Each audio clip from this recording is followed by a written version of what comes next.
Carpool is proudly presented by Classic Cover Prestige, exceptional cover for exceptional vehicles. Hello and welcome to Carpool. Every week we'll be sharing the latest and greatest vehicles on the market today. Coming up, the Mercedes-Benz AMG GLC 63S. It's a mouthful and an earful. BMW's brand new bold V8 Coupe, the M850i. But first, we head for the coast in Ferrari's brand new V8 Cabrio.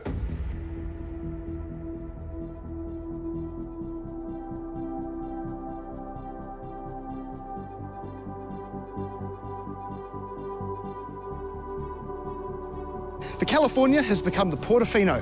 Ferrari are dipping into their heritage and put a new nameplate on their Sunseeker Cabrio.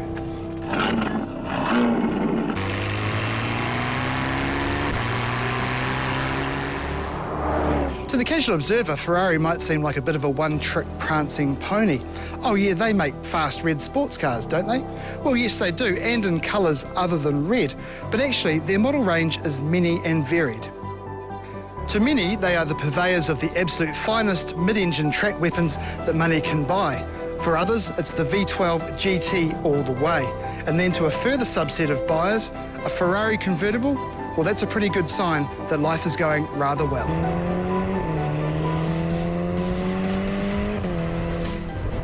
The term entry-level is a relative one, and this is Ferrari's. But of course, when the first rung on the ladder gives you 441 kilowatts of power and a top speed of over 300 kilometres per hour, it's a pretty good place to start.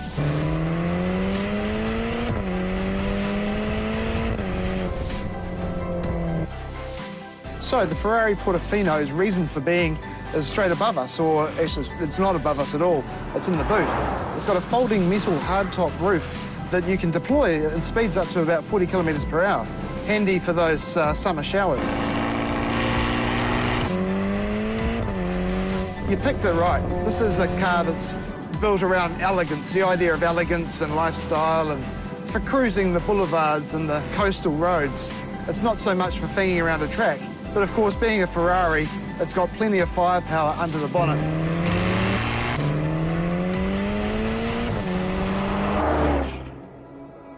The V8 in the Portofino punches out more power than it did in this car's predecessor, the California. That's thanks mainly to some clever recalibration of the engine management software system. So let's tackle some stats. The Portofino has a top speed of 320 kilometres per hour if you find yourself at a racetrack on a sunny day. There's 441 kilowatts peak power from that V8 and 760 newton-metres of torque. 0 to 100 kilometres per hour, just 3.5 seconds. The Portofino also benefits in terms of weight over the California. Whereas the previous car was on a bit of a burgers and fries diet, this new one is eating nothing but Italian green salad. Despite being lighter, the chassis is much more rigid, which goes some way to explain that super quick 0 to 100 kilometre per hour time. Despite having an intricate folding hardtop roof, Ferrari's engineers have managed to keep the Portofino's weight distribution fairly even. There's a 46 to 54 split front to rear. Now, while outside the Portofino might appear to be more about lifestyle than lap times, it's in here in the cabin that you're reminded this is still a performance car, especially with this Ferrari steering wheel. It takes a bit of getting used to, mainly because everything's on it. It's kind of like a tame Formula One wheel. You've got your indicators, you've got your wipers, you've got your suspension control, you've got your settings for the performance. You can go from comfort to sport. Everything's here, framed by these enormous paddles for the sequential gearbox. The top mode, which essentially is your track mode, just says ESC off, so you know what you're getting into if you push that button. Somewhat ironically in these modern times, when you open the bonnet of a performance car, you don't always expect to actually see an engine.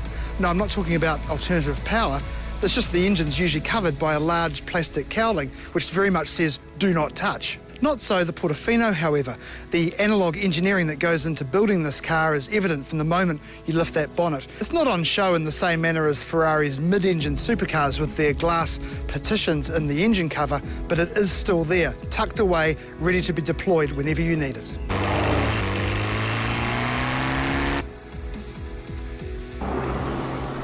ambling along this coastal road as we are now, you can't hear it, but the Ferrari Portofino has a bit of a more feral side to it, despite being a very elegant car. Put your foot down, baffles in the exhaust open up, and you get that stereotypical Ferrari bark. It's quite addictive. Don't forget that the Ferrari V8 Turbo is an award-winning engine as well. In fact, it's won the outright International Engine of the Year award 3 consecutive years in a row.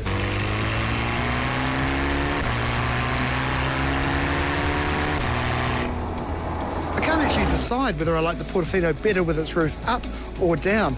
There's a lovely go-faster silhouette about the car with the roof firmly in place, but if you are cruising along at speed with the roof stowed, there's a new wind deflector in this car which decreases turbulence in the cabin by 30%. Yes, there are rear seats in this 2+2 cabrio, but you're probably better to be resting jackets or soft bags there rather than actual humans. And anyway, you're in a Ferrari. Unless you're a small child, what are you doing in the back?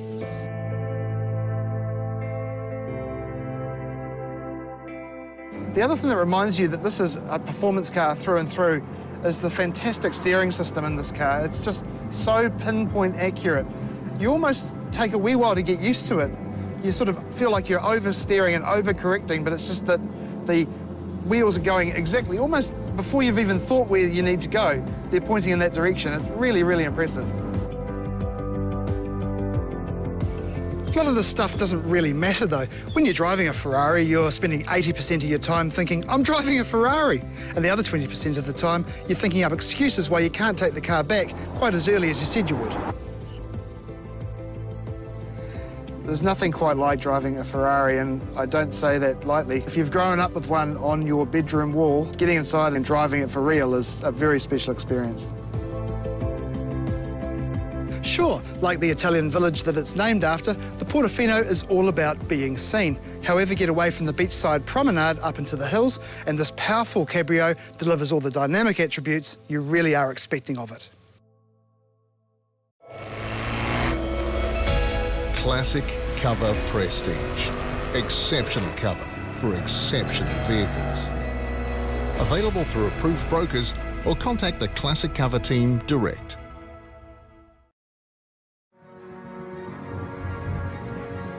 Carpool is proudly presented by Classic Cover Prestige. Exceptional cover for exceptional vehicles.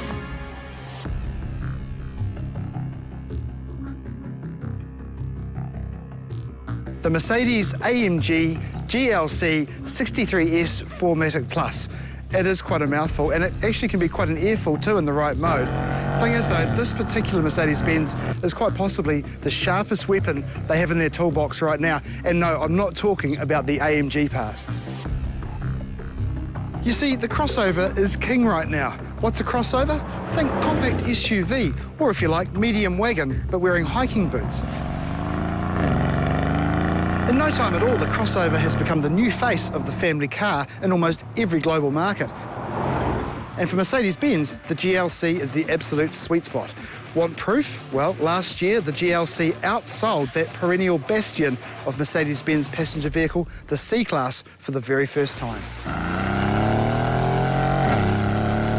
So while the crossover segment is quite a new advent, an even newer component of that is the performance crossover.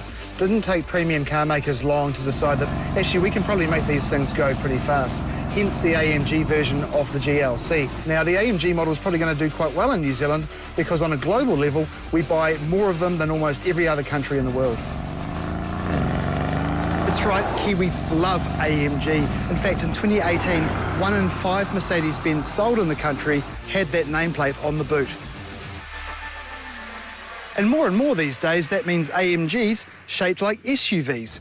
Not that it's a new thing for Mercedes-Benz. In fact, the ML55 AMG came out an astonishing 20 years ago. It's fair to say, though, that the GLC 63S takes that template and sharpens it up. In fact, while the GLC 63S is by no means the largest Mercedes-Benz SUV with an AMG badge, it has still leapfrogged the rest to become the halo model. It's actually faster than an A45 and a C63S sedan, with a 0 to 100 km/h sprint time of 3.8 seconds. And look, I know that car companies can become pretty obsessed with lap times around the Nürburgring circuit in Germany, but Mercedes-Benz claim that the GLC is the fastest production SUV around the infamous North Loop. That speed is purely down to the 4-litre bi-turbo V8 under the bonnet, and I guess it's a measure of just how much of a Frankenstein's monster the GLC 63S is when you consider it's the only medium SUV on the market with a V8 under the bonnet. You can't argue with the fact that Mercedes-Benz understand their audience, especially when it comes to the high-performance AMG cars. Every New Zealand car comes standard with an AMG selectable performance exhaust. Now, what that means is there's a button down here in the centre console that you can push, and depending on which mode of driving you've selected, it gets louder and louder, and you can kind of make this thing sound, well, too loud for the school car park, that's for sure.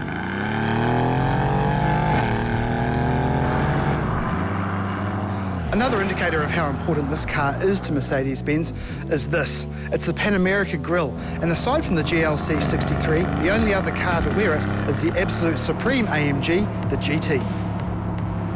The grille isn't the only difference that this take on the GLC compact crossover brings to the market though. The AMG version also brings with it a wider track, a larger rear wing and a larger diffuser. And remarkably, the GLC 63S, as you see it here, is actually pretty standard. It looks at first glance like somebody's attacked the options list vigorously with a biro, but aside from the 21-inch cross-spoke black alloys and a carbon trim package inside, what you see is what you get.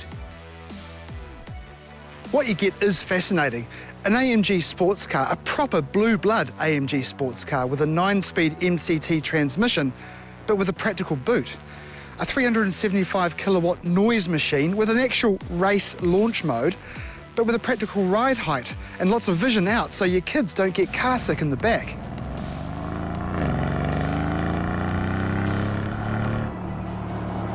With great speed comes great responsibility. And while the standard brake package on the AMG GLC 63S provides plenty of stopping power, our car features something extra. It's the optional AMG high-performance ceramic brake package. It costs $7,500, but if you like a bit of spirited driving, it'll come in very handy. The GLC 63S arrives with AMG Sport suspension augmented with air body control, which gives you adjustability for the surface that you're driving across. For example, if you're on a serrated back road out in the countryside and you want to up the comfort factor, hit a button and you can. Conversely, if you're going to a track day for a bit of a play at the circuit, and believe me, I'm sure some people will with this car, you can firm everything up so that you get absolute feedback through the steering wheel and through the seat of your pants.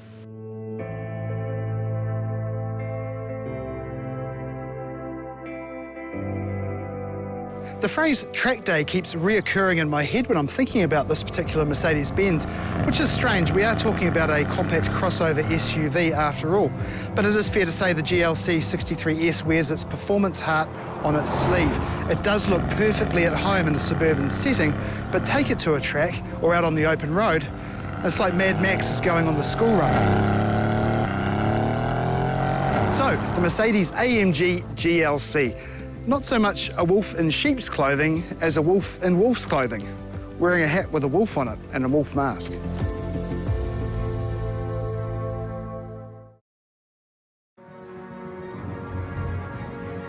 Carpool is proudly presented by Classic Cover Prestige, exceptional cover for exceptional vehicles.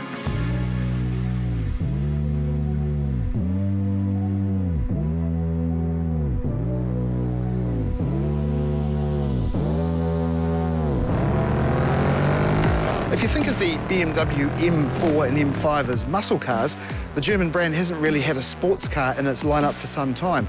Well, all that's about to change. The last 8 Series coupe disappeared back when pop-up headlights were a thing. And when you think about the 6 Series, it was always more of a grand tourer, even in its shoutiest M-car state of dress. So this next 8 Series certainly has a lot to prove. Oh, except this isn't actually an 8 Series. No, BMW are quite insistent on this. It's actually the 8. That's it, the 8. Strangely though, and despite the alphabet soup, I'm actually more comfortable with its full name, the M850i xDrive. BMW say this is a true rival to the Porsche 911.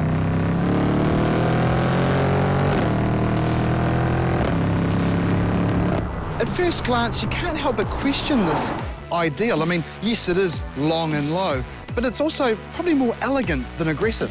Inside the cabin too, the Atmos is very much about luxury rather than stripped-back sportiness. The car even features that cut-glass crafted clarity gear shift that BMW reserve for their most luxurious models. But the M850i still wears sports on its well-crafted sleeve. Hit the sport button in the centre console and the car's character changes completely.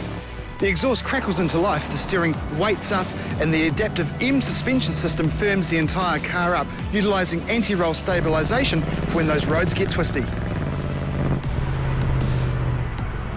So what makes this sports car lies under the surface. Under the bonnet, you've got a 4.4-litre twin-power, twin-turbo V8, same engine from the M5, in fact, but in a slightly different state of tune. Still, you've got 390 kilowatts, so it's hardly insignificant. The M850i also features BMW's xDrive all-wheel drive system. And keeping things nice and light, you've got the carbon core system, which BMW first showed off in the 7 Series. This replaces various aspects of the frame with carbon, including the transmission tunnel. If you've ever been lucky enough to drive an M car over the years, you'll know that they've progressively mixed science fiction with science fact a lot more intricately. In fact, there's a lot of technology going on under the surface to flatter you as a driver. That doesn't take away from the fact that it's still a visceral experience driving these things. There's so much power, and you're so aware of it at every moment.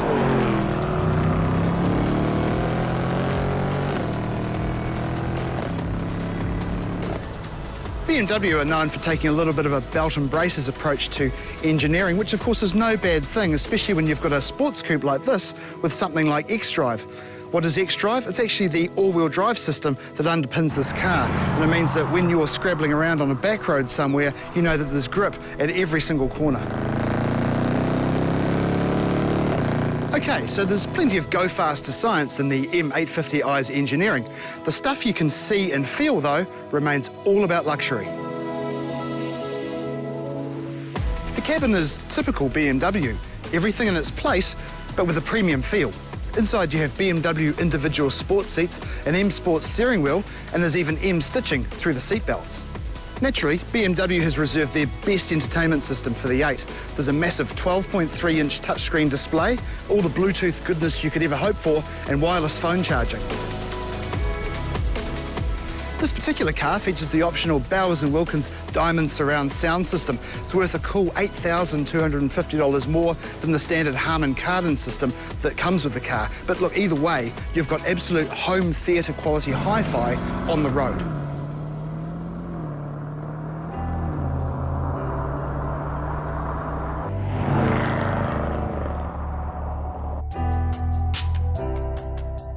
You can have your M850i looking pretty dynamic from the outside as well. In fact, rather unusually for a German sports coupe of this type, you can choose from up to 17 different colours, including 9 BMW individual colours. Makes quite a change from the normal palette for these types of cars of black, white, silver, and a slightly different silver. The doors, boot and bonnet aren't the only things that open and close on the BMW 8. If you look closely at that kidney grille up front, there are vents inside the grille which open and close depending on how hot the engine is in order to get air into the engine bay and cool it down.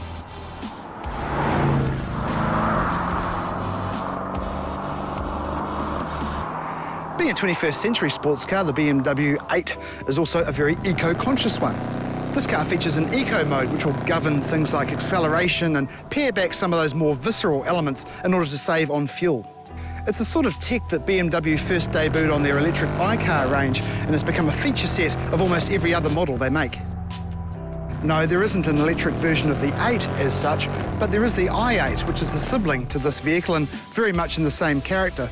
The i8 was released a few years back to critical acclaim, being essentially the world's first electric supercar. They both cost around the same amount of money as well, so it depends whether you like that V8 sound or you want to save the planet.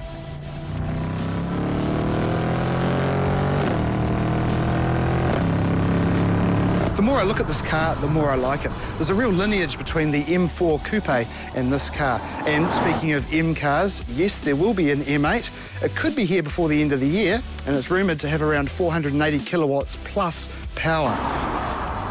But as far as entrees go, this is pretty tasty. Carpool was proudly presented by Classic Cover Prestige. Exceptional cover for exceptional vehicles. Next week on Carpool, we meet the Type R, a Honda Civic with attitude. James Bond's favourite fleet car, the Aston Martin DBS Superleggera. And Bentley's bespoke SUV, the Bentayga.